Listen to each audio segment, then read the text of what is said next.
This episode, I'm joined by Stephen E. Harris, who is lecturer in Indian and Comparative philosophy at Leiden University, and we discuss his book, Buddhist Ethics and the Bodhisattva Path, Śāntideva on Virtue and Well-Being.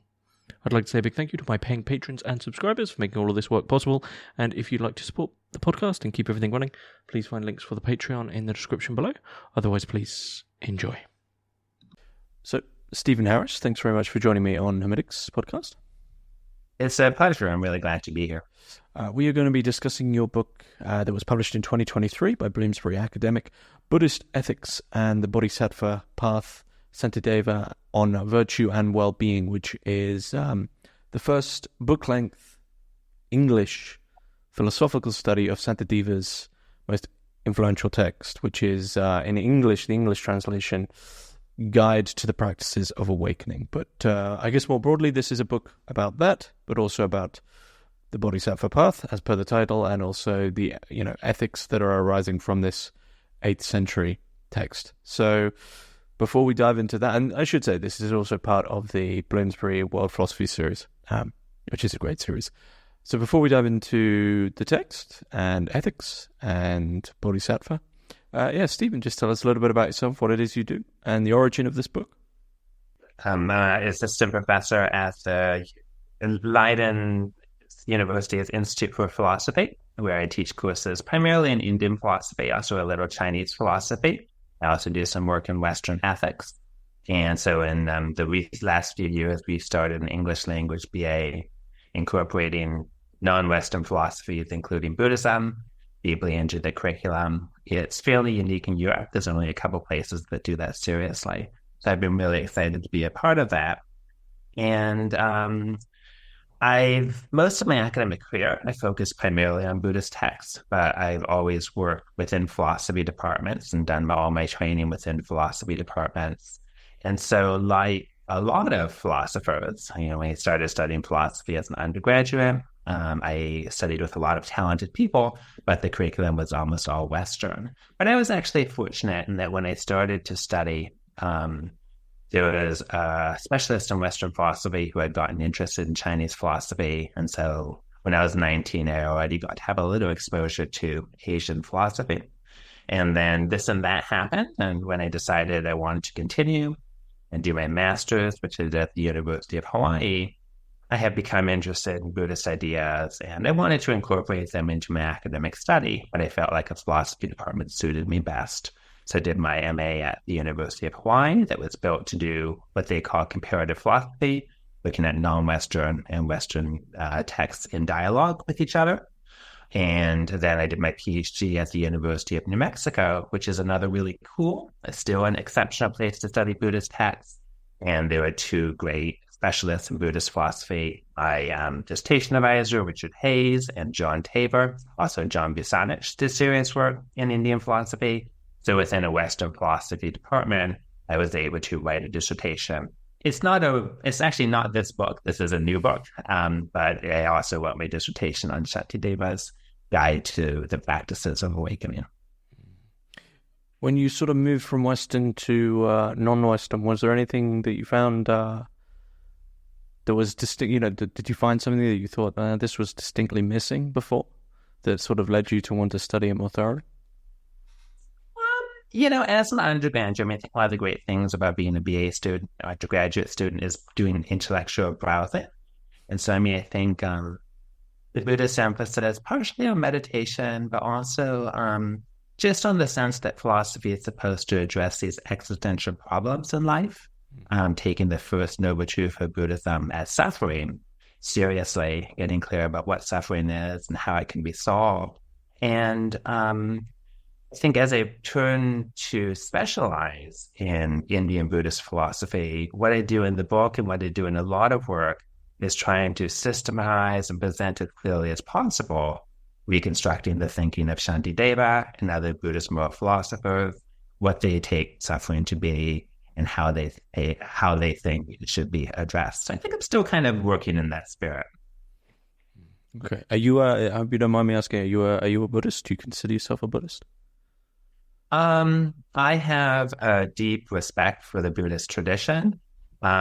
I do think it's important to say for this text, I'm writing as an academic, as a philosopher, articulating how, in my position in the 21st century in philosophy department, Śāntideva's text makes a deep contribution. So I think you can kind of think of this as a text that I think is supportive of the intellectual depth and breadth of the Buddhist tradition. I think that's how I would put it. Okay. So diving in, who's this? Who's Shantideva? Why are we talking about it? Yeah, well, the historical author we don't know that much about.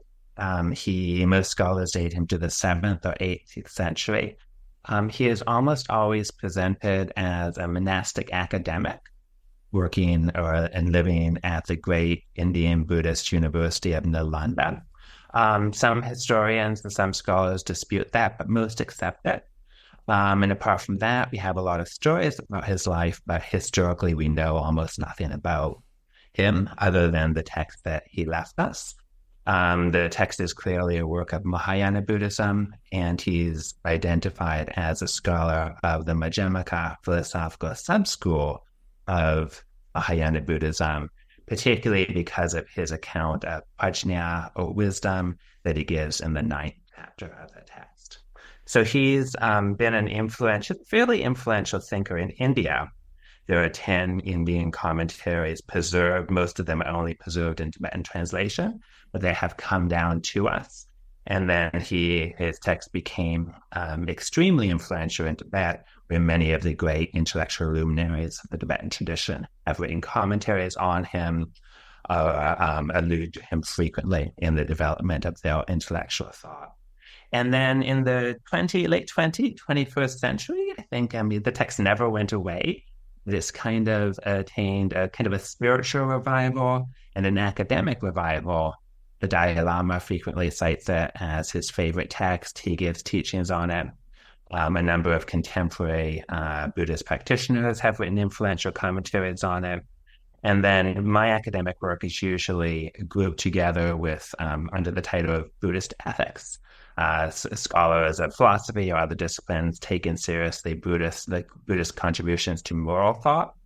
And this has become a favorite of philosophers working in the area of Buddhist moral philosophy, partially because of its richness. I did everything I could to bring aspects of its richness in my book, but also because Shantideva is the Buddhist moral philosopher who particularly likes to use arguments as a tool.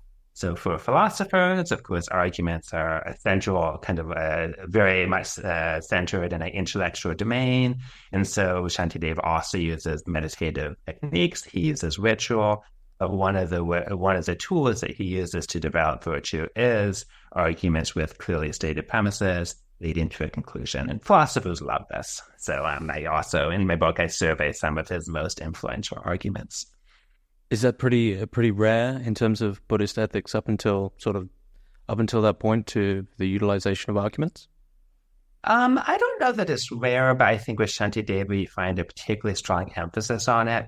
So another great Buddhist moral thinker, Buddhaghosa, his intellectual thought is very rich, and some of his thought too certainly does argumentative work. But when you look at his techniques, actually both Śāntideva and Buddhaghosa present more than a dozen techniques to eliminate anger, one of the kleshas, or one of the negative emotions, in the book I call these the pathological emotions which cause suffering.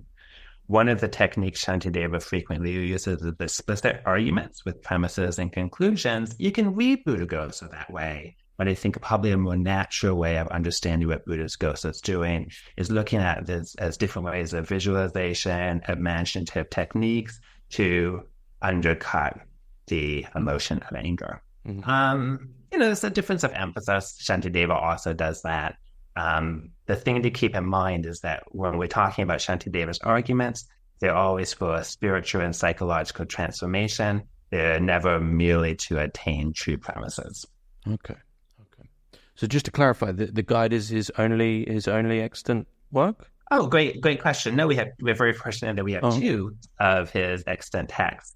The guide is the shorter and the more influential one, but there's also a text, the Shiksha Sumuchaya, which you can translate as Compendium of Trainings. This is a much longer text, and it's primarily an anthology of excerpts from Mahayana sutras, interspliced with short bits of Shantideva's commentary and some verses in his own voice. It's a really beautiful work as well. And we're very fortunate in that we have a new English translation of it from a few years ago that Charles Goodman did. So please, if you're interested in the guide, also look at his longer text, the Compendium of Training. Okay. Well, at risk of repeating myself and probably making you repeat yourself as well, I do just want to, because you've said you've written now 2 books on this exact same thing. So what, can you spot anything key that, is a reason as to why, you wanted to spend so much time with this text? You've mentioned its richness. Oh, yeah. Yeah, absolutely. I mean, so for the dissertation, I didn't publish a dissertation, but it's published in dissertation form.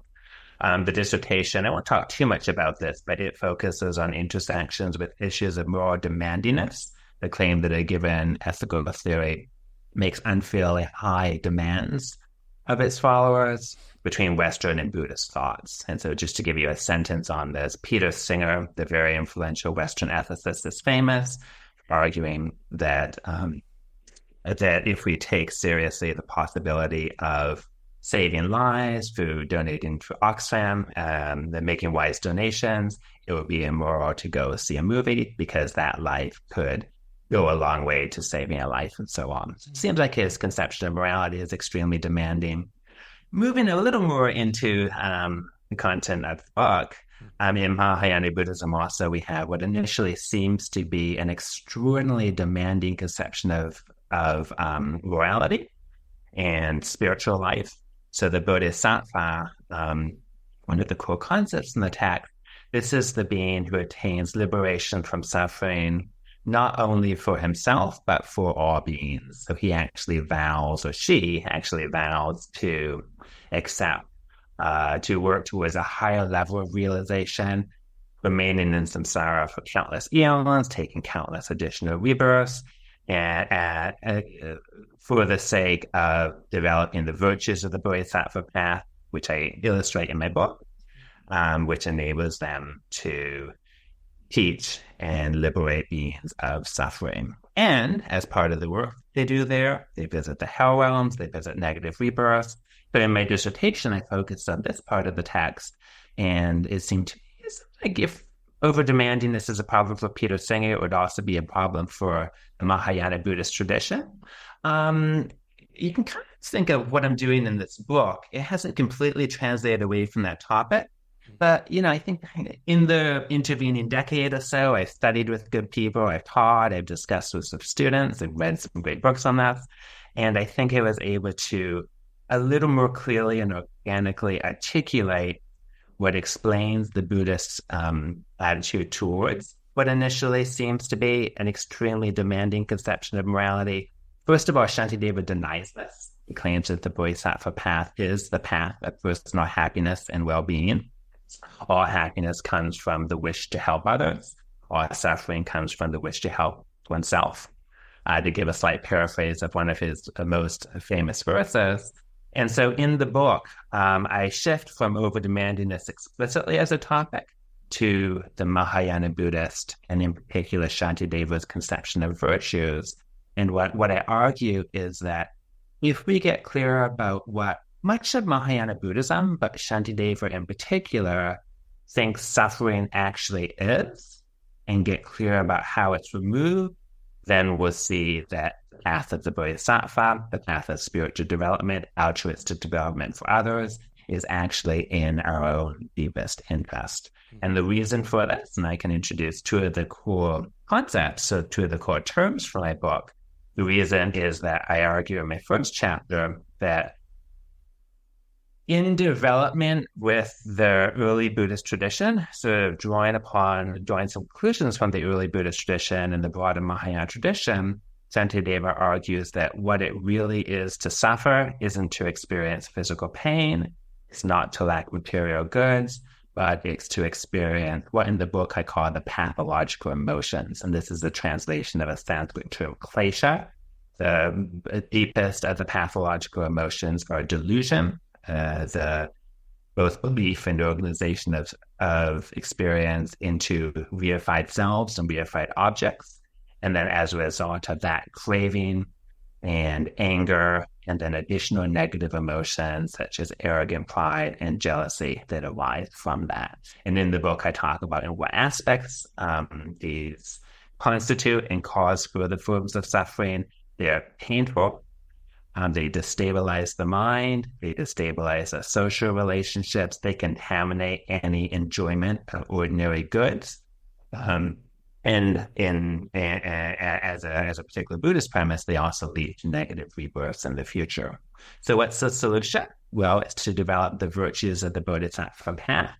For Shantideva, he is using a shared Mahayana scheme of virtues called the perfections.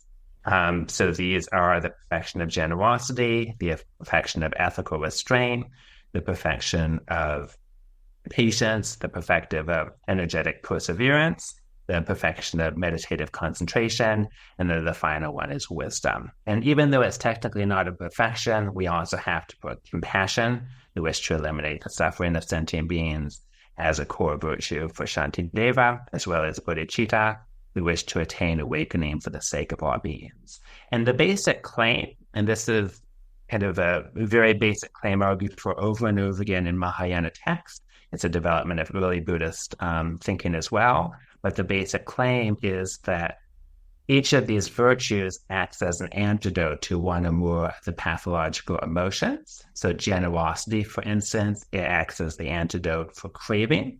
Patience acts as the antidote for anger.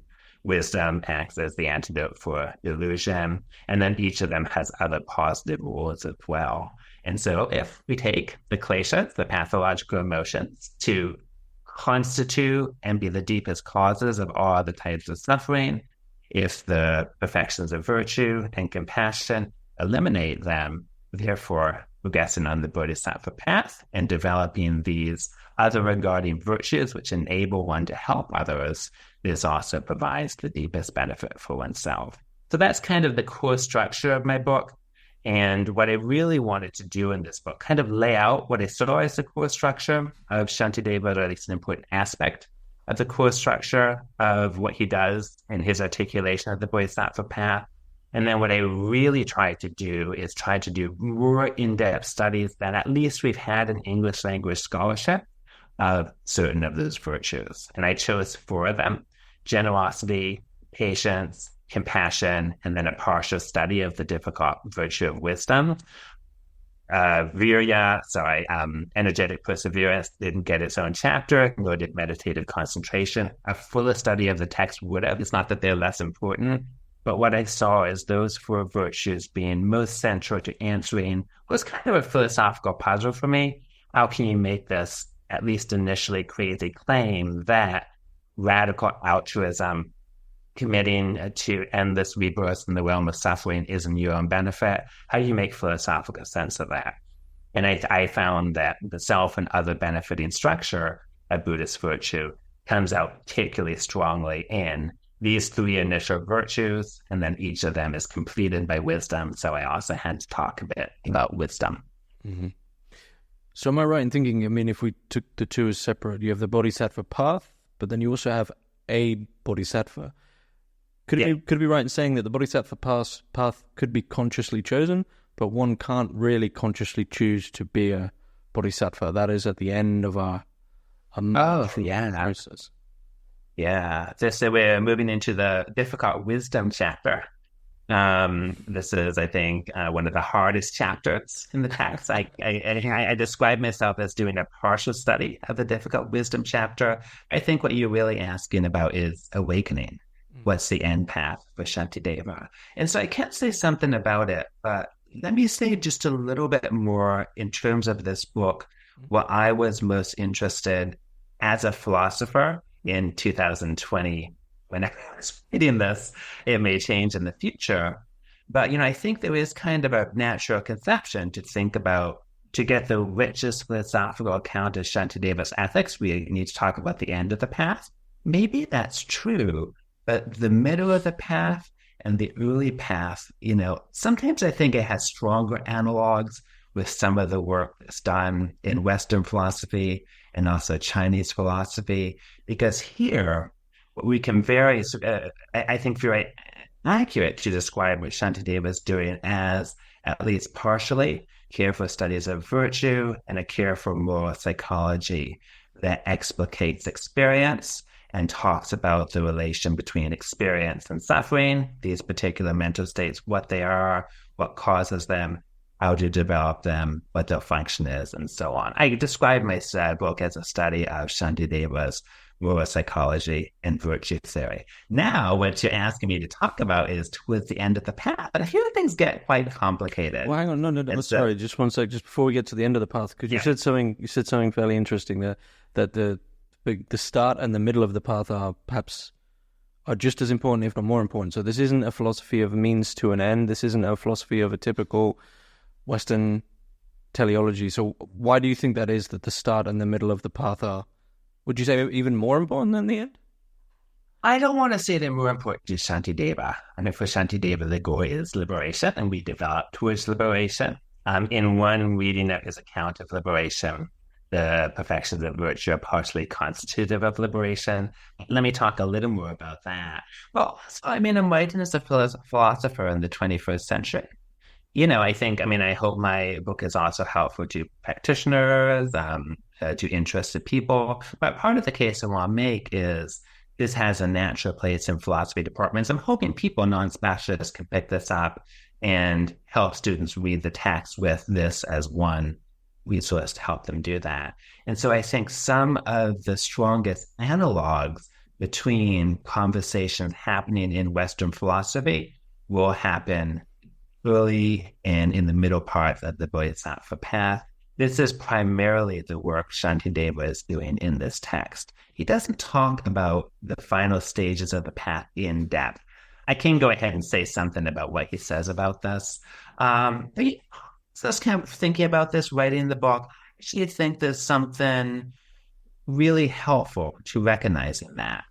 Some of the, if we come from a Western philosophical background, or for specialists in Chinese philosophy, we may find at least initially, the richest intersections with Shantideva when he's developing practices for people who haven't yet attained high states of liberation. Then I try to lay out in the book. So let me give a tiny bit more content to this word. You ask a very fair question. What's Shantideva's conception of liberation? To the extent that he addresses this explicitly, it comes in chapter 9. I think it's quite a difficult question, but it seems to me like there's two possible readings of the text. The first one is the one that mostly I'm neutral on what his account of liberation is. I'm writing my book at the level of the trainings of the Bodhisattva. But the first one is the one how I tend to read the book. Liberated experience would be the perfection of all the virtues. So one would have a fluid experience, wholly free of craving, wholly free of animosity, able to give freely with joy, and so on, with the content developed chapter by chapter, book by book in the Bodhisattva and partially reconstructed in my study. But there is also this understanding, this is a kind of a debate in the Indian Buddhist tradition, and it goes into Tibet. There's also an alternate conception of liberation where, due to the belief that ordinary language reifies and inevitably deludes, and given the fact that for Madhyamaka like Shantideva, all of our ordinary experiences saturated with concepts. There's a influential reading of an earlier philosopher, Chandrakirti, that takes Chandrakirti to be arguing that at the highest levels of the Bodhisattva path, as we pass into full Buddhahood, a full Buddha has no ordinary experience whatsoever. He talks about them as being without mind. And so you can ask, well, okay, there's a bit of a tension here. How can this being of supreme compassion have no intention or no mind whatsoever? And Chandrakirti resorts to these metaphors of things like a wish-fulfilling tree that helps any being who is in need of help without any conscious attention. Here's the thing about Shantideva. Even though we don't get careful, extended articulation of the mindless Buddha verses in chapter 9, he does use these same images in response to an objector who says, how can the Buddha, without mind or without a term that can be understood as awareness, how can they benefit anyone? So I think there's a natural reading of this text that at the very end of the Bodhisattva path into Buddhahood, we can't talk about virtuous experience because we can't talk about experience in any ordinary sense. And here's where in the 21st century and in 2024, I just find myself as a philosopher very interested in what he says about the earlier and the middle parts of the Bodhisattva path, where he's doing moral psychology, where he's doing accounts of virtue. And at least in this book, I try to leave open how we should think of his account of liberation. It's certainly an important question, but it wasn't my focus for this text. That all makes complete sense why you would focus on those parts. So philosophically speaking, in terms of ethics, then, it seems that as you are trying to place this as an important ethical text, as you say, today, it seems that, if we were to say, where are we going wrong ethically, it's that we make the self sacred, that we have a very deep attachment to the individual self that we don't want to connect or open up, or everything is very enclosed. Would that be? And then Shantideva is going the other direction. It seems his ethics really begins from how we understand the self. Yeah, I think that's a really nice way of putting it. And this sort of takes us back to the beginning of our conversation, where I said, in my work on this book, I'm still continuing the work that I became curious about when I learned about the Four Noble Truths. And so maybe drawing a quick contrast to Western ethics is helpful here, because the Western tradition is also a great tradition that has very different modes. But in the 20th and 21st century, theory of right action, decision procedures, moral dilemmas becomes really central. How should we act in this very difficult situation? It's not that we'll find no guidance towards that from Shantideva, but his basic question is a little bit different, and it's that early Buddhist question of what is suffering and how do we solve it. And so with this book, to the extent that I can, it's still, taking up my role as a philosopher. Of course, this is only a partial reading of the study. You can bring up theological aspects, literary aspects, ritual aspects of the text that supplement and aren't necessarily in tension with what I do. But in this study, I really try to think as systematically as I can, reconstruct the answers to those questions. What's suffering? The pathological emotions. What's its solution? Generosity, patience, compassion, wisdom, and the other perfections of virtue and supporting virtue. I tried to get as much as I could into the details of the particular account of how he characterizes those virtues, showing the work they do in causing or constituting our happiness. So how does that form of altruism and generosity differ from our normal understanding of generosity? Well, maybe I can talk about a couple of the chapters and some of the content of the chapters that study particular virtues, because I think that's kind of where the rubber hits the road for this text. So I begin with a study of generosity. And frequently what Shantideva does in all of these chapters, you can think of part of his project as thinking through the psychological condition for virtuous action, or at least what we would ordinarily take to be virtuous action. So ordinarily, and also frequently in Buddhist texts, we think of generosity as giving items to those in need. Shantideva is also interested in that, and he talks about that at times. But what he's most interested in when he's developing the virtue of generosity is the psychological conditions for giving in a way that's wholesome for ourselves and helps others. And his claim here is that to do this excellently, to do it virtuously, one has to do it wholly removed from craving. So there's actually a part of kind of a famous part of the text where an objector, as a good philosopher, he raises objections against himself throughout the text.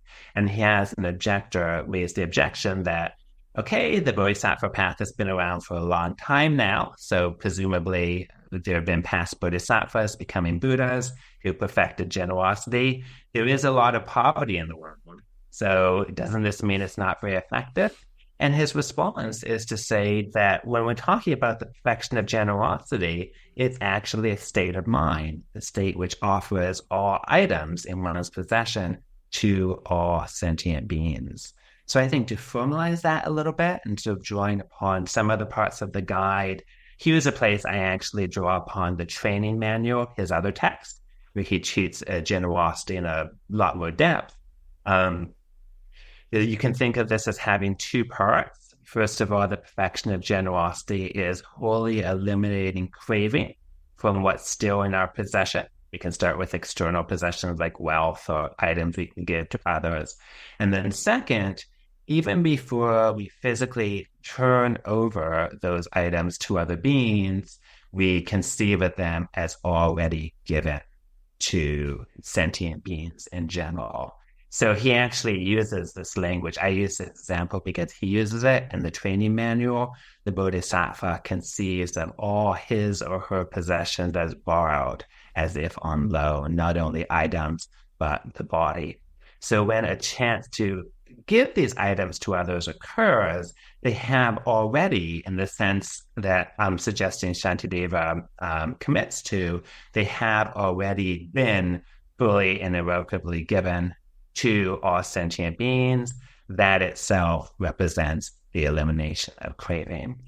And then there's sort of a third item that I find a little bit mind-blowing about this. So I've introduced this with ideas of external physical possessions, but then Shantideva also has an expansive conception of possession. This does include physical items in our possession, wealth, but it also includes our body. And at least in my reading of the text, it includes our entire convention of personhood. So also our mental states, our ideas, our goals, and then it includes our karmic merit. So when we're talking about perfecting generosity, this is initially done in a certain sense privately, because we're not yet offering these items to other beings. That comes later. That's ordinary generosity. And then it becomes total. So what's actually happening in his account of generosity, in one part in the text, he equates it with nirvana. This makes sense when we realize that for Shantideva, everything in our possession ultimately means every bit of my experience whatsoever. And to give means it entails to eliminate all craving from this. Go back to the first noble truth. First noble truth is suffering. Second noble truth is craving and delusion. So getting back to your question, this is one of the ways you can see him cashing out at least an important aspect of liberation. These early Buddhist conceptions of liberation, the shared psychology, the shared path of salvation, he, drawing upon other Mahayana sources, he reconceptualizes this as a radically altruistic virtue, which will enable one to give to others, resulting in an absence of craving and all of the emotional suffering that craving causes me. So I think in a lot of different ways, I think we kind of see parallel things happen in some of the other chapters, but over and over again, he says, well, what's the psychological condition for developing this virtue? Really central to this is always going to be the attenuation and finally the elimination of craving. I just explained the way he does this in generosity. He makes a similar move in terms of patience and compassion as well. And the elimination of craving and the other negative pathological emotions that arise from it, this constitutes our own stable happiness. It seems there that so-called virtuous actions really are just an after effect then of a prior state. So virtue has very little to do with actions. Yeah, I mean, I wouldn't put it quite that strongly because certainly, physical and verbal actions are when we actually influence others. It causes a lot of suffering and, we can have direct benefits towards others for that, so that they're very important for him. But he spends most of his time, a lot of Buddhist texts, on the mind. And yeah, I think it's kind of secondary in the sense that the virtuous action will naturally follow once the virtue has been eternally developed. And I think that comes out really strongly with generosity. I think what he means by giving is we offer items before we literally turn any of them away. They've already fully and irrevocably given. We can't give successfully to others until we've done that, because until we've done that, our gifts are susceptible to contamination by anger and craving. I give out of spite, I give to cause suffering.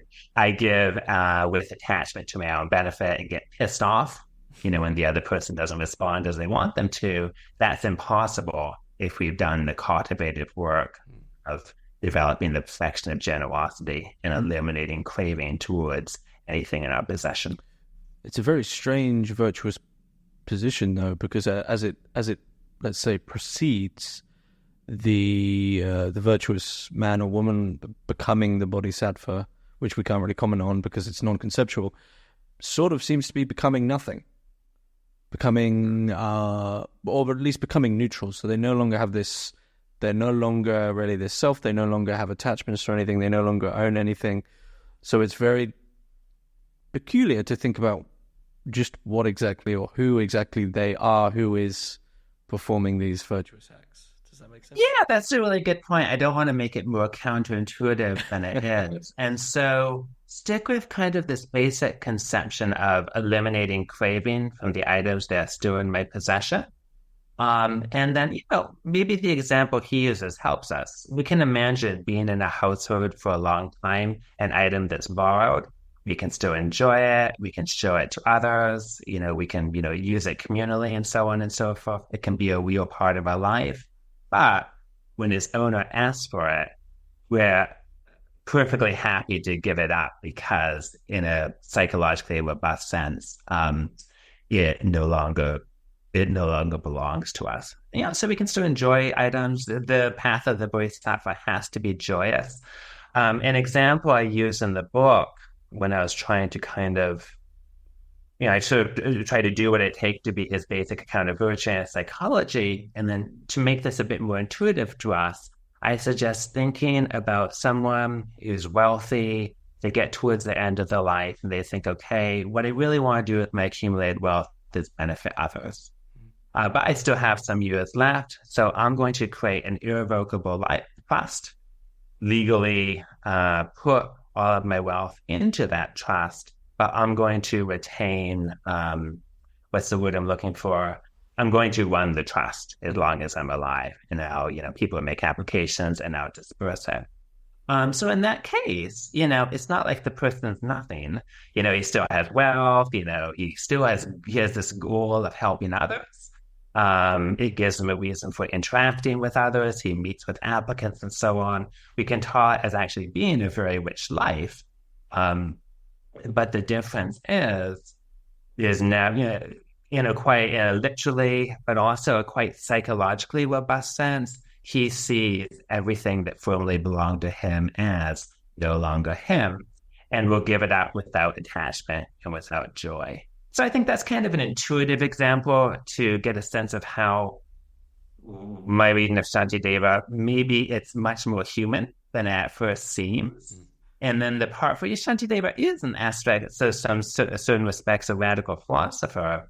For him, it becomes quite radical when you realize it's not only external wealth at the end of one's life, but quite literally all of one's experience that it takes one's attitude towards. But one still interacts with it, one still interacts with others, but one sees oneself as a tool, as a resource for, actually he uses this language, the Bodhisattva sees oneself as a wish-fulfilling tree and so on that just constantly benefits other beings. You said something interesting a little while back there, that the path has to be joyous. Why is this? Yeah, absolutely. Why is this the case? Yeah, so for a lot of reasons. I think one of the central reasons is that egocentricity, conceiving of ourselves as the center of the universe and craving and anger that arise out of this are psychologically painful and unstable mental states, and they destabilize social relationships with others. So all of the development of the virtues, they are other regarding. They all take others' well-being as important as one's own, and they diminish this core egocentricity. An even more direct aspect of this takes us into the chapter on patience. Shantideva's patience chapter is a favorite by spiritual practitioners and philosophers. It's very rich. And in it, he develops a number of distinguishable techniques to eliminate the mental state of anger. Anger is the wish to harm sentient beings. So it's more than just it's more than just like an emotive response to injustice. It's, just keep in mind, when we mean Buddhist anger, we mean the wish to harm unnecessarily sentient beings, to cause retribution against them. So Shantideva here develops a lot of different techniques to eliminate anger. But one of the techniques he does is actually very much keeping with his development of generosity. He looks at the psychological conditions of anger as a way of articulating how it can be reliably eliminated. And he claims that there are two. First, the second, which I can come back to, but it's less central to the joy part, anger can only arise when we misconceive the world. So we either take a narrow perspective on the situation in which I was caused harm, doesn't take all factors into account, or I misconceive the one who harms me as having a more rigid, a more autonomous self and a more autonomous agency than they do. And he picks that up, develops it for a number of verses in the chapter. But the role of joy here, I think, comes up even more strongly in the parallel strategy that's meant to work in tandem with that.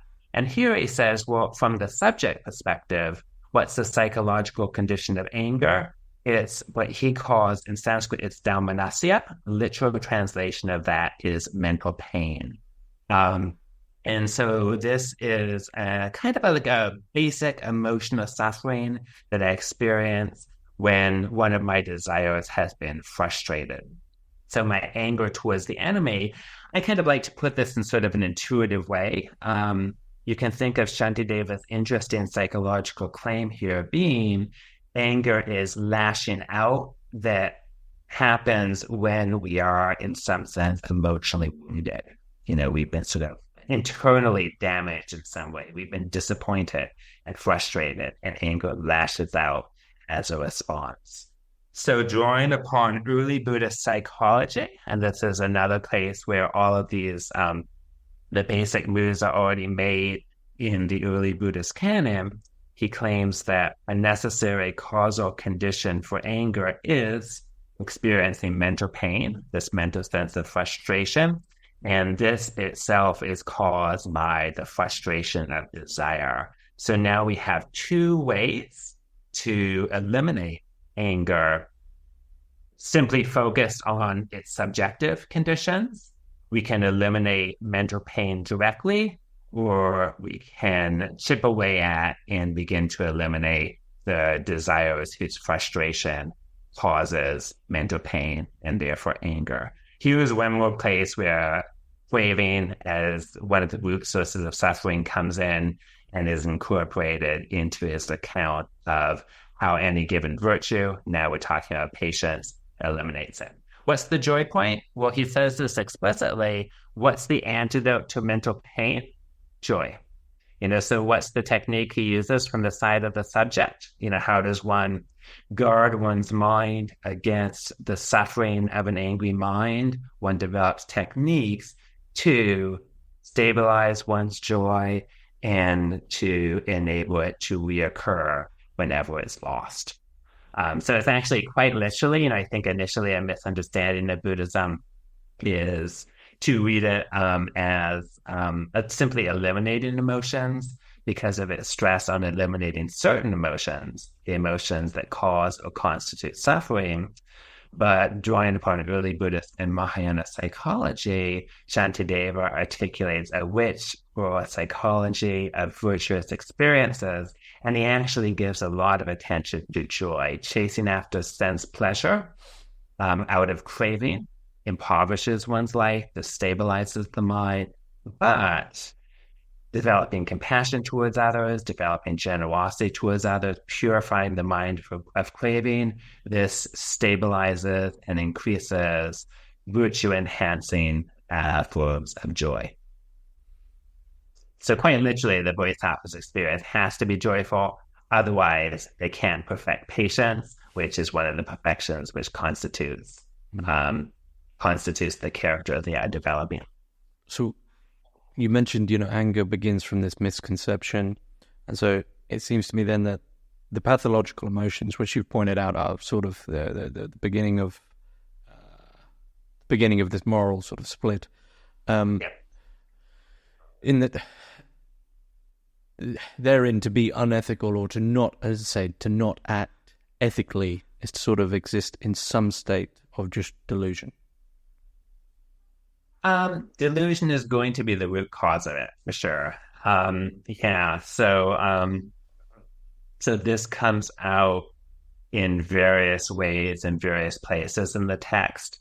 And then finally, he treats this most systematically in the wisdom chapter, where he talks about wisdom being the realization of the emptiness of all phenomena. But it actually comes out in the patience chapter as well. So it comes out over and over again in the different chapters. And in the patience chapter, this is actually one of the things I love about the text, and one of the reasons I try to do a really close study of given chapters articulating given virtues. Because even though he's so indebted to early Buddhist and Mahayana sociology and psychology, his arrangement is quite unique. And so we talked about the psychological strategies: eliminate mental pain, keep the mind joyful, and anger can't arise. But another causal condition for anger arising is anger is an intentional state, meaning it takes an object. I'm angry, I wish to harm the one who I at least conceive of as harming me. And then he says that arises, I call these the object-oriented strategies. Another causal condition for anger arising is misperceiving the situation in some way. How can I misperceive it? Well, he articulates that at various points in the chapter. I cannot pay adequate attention to actions I have done in the past that put me in this situation. I can not pay adequate attention to the psychological pain the harm doer is undergoing, which impels his responses to me. But one of philosopher's favorite parts of this chapter is where he sort of targets our conception of the enemy directly. And the basic claim here is that a condition for anger arising is we reify what actually for Shantideva and all these Indian Buddhists can only be a causally connected flux of mental experiences, each of which are dependently connected to the world. We reify that into a unified, enduring agent that possesses this robust sense of agency. So we see the enemy harming me as if he or she freely chose to do that, independent of conceptions. And so here is one of the places the core Buddhist conception of non-self, as well as dependent relation, is in the background.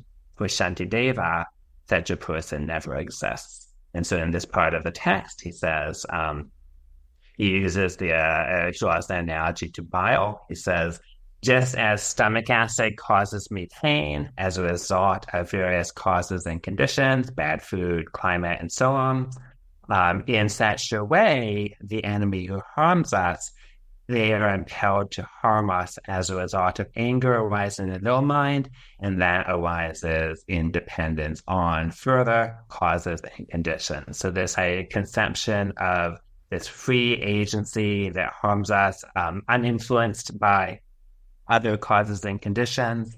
It's actually an illusion.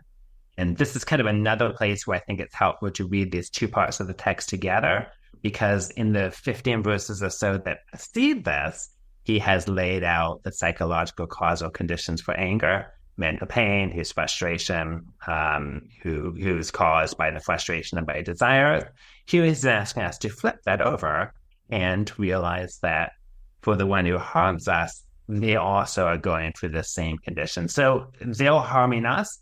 This is a result of them being emotionally wounded. There's no other possible way it could have happened if they're harming us intentionally, which is not out of an accident or not for our own benefit, and so on and so on and so forth. So first of all, the conception of free agency we have, that's an illusion. And second, when we really imaginatively consider what their mind is like when they harm us, the only rational response to it is not anger to hurt them, but compassion. Why? Because we've gone through all this stuff ourselves.